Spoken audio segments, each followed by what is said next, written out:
To me, Phyllidia flava is one of the most unique nudibranchs. The unique species of the genus in the Mediterranean Sea. All the other species of the same genus found in the Indian and Pacific Oceans. And this is because when the Tethys Sea closed, there were two different populations, and we can say that Phyllidia flava is the last Phyllidia species in this side of the Tethys Ocean, whereas the genus was completely successful in the Indian and the Pacific Oceans. That's something really unique. The other thing is that it has a really close relationship with a sponge, which Phyllidia feeds on, and actually is not only a prey predator relationship, but Phyllidia is also capable of stealing some of the metabolism of the sponge, and because of that is able to make some metabolites which are deterrent and help the species to just disturb possible predators and so on. So because of all of that, I think that Phyllidia flava is awesome, and it has lots of potential to, well, basically to know anything about evolution, about sea biology, about everything. What we've seen is that if you have a reference genome, your results improve significantly, and you can just infer any pattern, any evolutionary pattern, any adaptation pattern, anything you may want.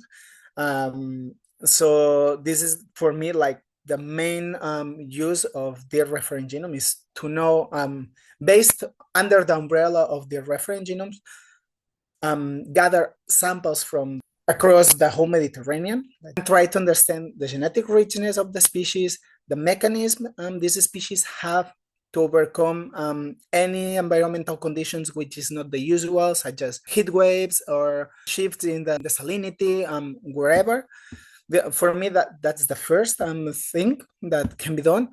And then there are many other issues that can be tackled with these reference genomes.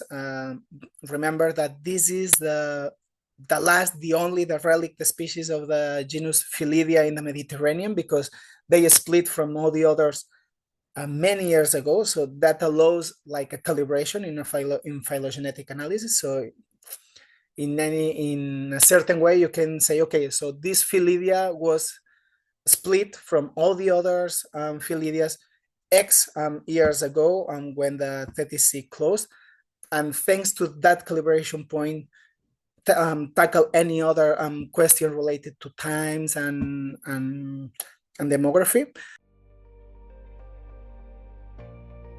For the sampling campaign, we were not only two, because that animal is the size, maybe 2 centimeters, orange in top of an orange sponge, so it's really difficult. So we asked if anybody wanted to come. So they came, we gave a little brief, we explained them about Phyllidia flava, what we were doing that day in that shore, that we were about to sample that species for the reference genome, explaining to them why it was important to have the reference genome. So they were super engaged to be part of that, to sample the species. And yeah, we jumped to the sea, and we found it. We had luck, we found it, and that was it. Then we finished, we enjoyed the day, and we talked, we explained even more about Phyllidia flava and how was the diving. And I think that that's important to have people like him personally engaging week after week, regardless of the topic, other citizens, to share his passion, but also scientists' patience with them, and joint strengths together to get some goals. I think that it's really important to gather those people, because they make life easier. They enjoy doing that.